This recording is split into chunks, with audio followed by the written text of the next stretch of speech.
And then the other thing is around prioritization. I used to be really bad at this until actually I joined Better Up and worked through this with a coach. But it's about setting priorities and understanding my plate can only hold so much.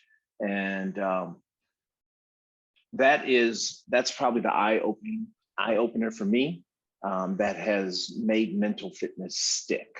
And then the last thing is, you just have to love yourself, right? A lot of people have issue with always being tough on themselves, right? Your self-love, self-care isn't high on the priority, but yet you'll scrutinize yourself and not achieving, not attaining, not performing.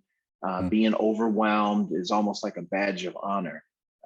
When you flip that and you realize how it really impacts your life and your happiness and your energy, then it becomes something that fuels you. So setting priorities and setting boundaries and self-love are right up there when I think of mental fitness. I love those points, Chuck. Thank you so much for sharing. I'm definitely going to jump into the self-compassion.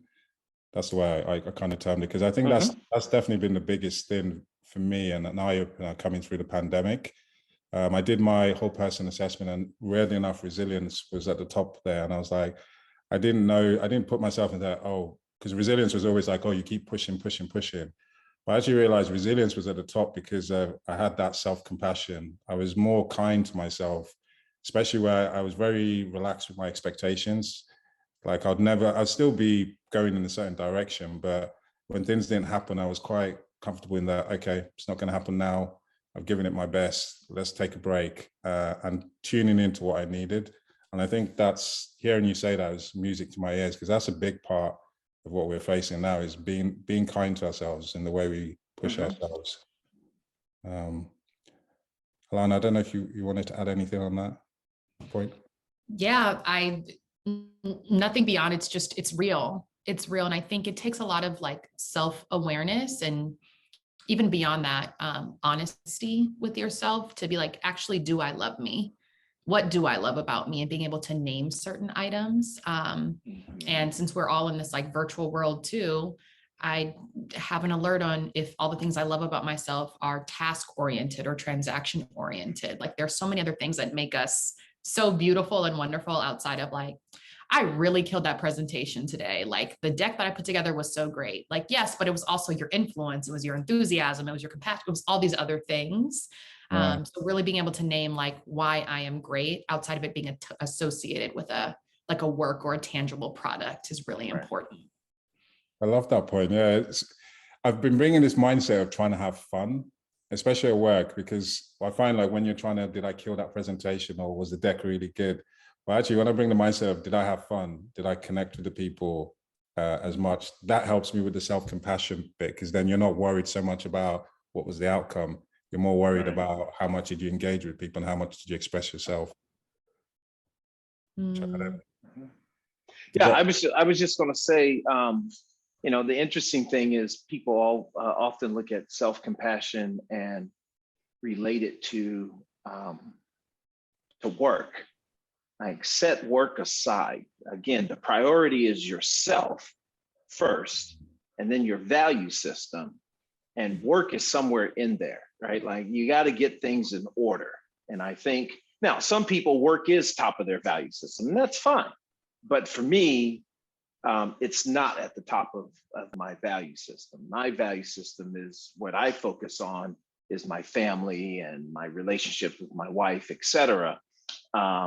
And again, once you go through that exercise as a coachee, because I'm not a coach, so it's all new to me, but it's eye-opening, right? You really see what's important to you.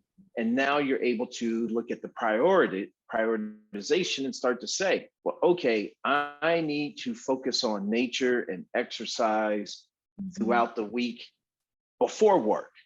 And now work starts to take on a different meaning, but it fuels you differently because you're coming to work already juiced. Like you've checked the boxes on those things that make you tick, make you more productive.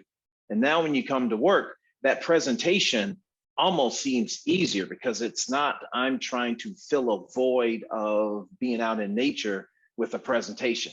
It's never going to work. Mm-hmm. So I love that's, the point. No, I love those points you just shared, Chuck, because for me, it was, I left my corporate job and I was kind of 2 years, I call it in the wilderness. And then that's when I realized that questioning my identity of what was really important to me. And then that's when I came to the realization that it didn't matter what I did in my work. That was kind of a side thing. It was literally my family, also becoming a dad for the first time. So that's when I came up with that thing of filling your energy tank. When you fill your energy tank with the things that really matter, nature, spend time with your family, then work is never the be all or end all. And if you can approach it in that way, then that's when it allows you to have fun. And yeah, I love the way Alawna introduced herself, right? She said, these are the things that fuel me, right? This is who I am.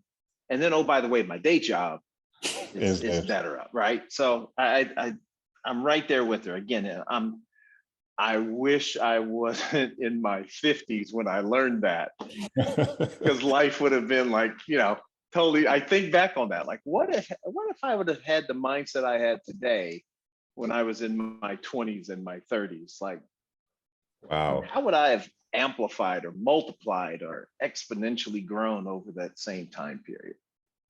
Yeah. Chuck, I'm sure I'll be saying the same thing when I'm at that age too. I mean, it's just like, I love these conversations and the environment for even questioning, like, what does work mean to you? It's such a different definition today than it was so many years ago. And I loved what you called out around values, because I think of that, that's your foundation, that's your playbook. Like, that's going to filter through what you're able to accept, what you view as success, and all these other things. So I really encourage people to think about that. Like, what do you value? For me, being a CEO, like, I know I could do it. Is that really what I value? Not really. Like, I'd love to just be a wonderful mother, a little bit of a hippie on the side, doing some meditation, some yoga, maybe making candles, and then working on other entrepreneurial things. Like, I value freedom. I value balance in ways that certain opportunities of how we think about work and productivity don't align. And that's okay. And if it does align for you, like, that's wonderful too. Like, you can choose your journey. It doesn't have to be this one size fits all thing anymore. And that feels really good because there's a place for everybody. I love that. I love that point. And once you understand your value system, for me, then it's easier to maintain your mental fitness, because then you can start to see you're being dragged off to things that you don't really care about. If someone says, "Oh, I want to promote you to CEO," you're like, "Hold on a minute. That's not in my value system. Why am I chasing this?" And it can help you kind of rebalance yourself. Mm-hmm. And that goes back to like self-love too, of, it's not that I am talking down on myself as though I cannot do it. I know I can do it. I love myself to know where my strengths are, but I also love myself to know where my limits are and what I'm going to say no to. Yeah, that's a great point.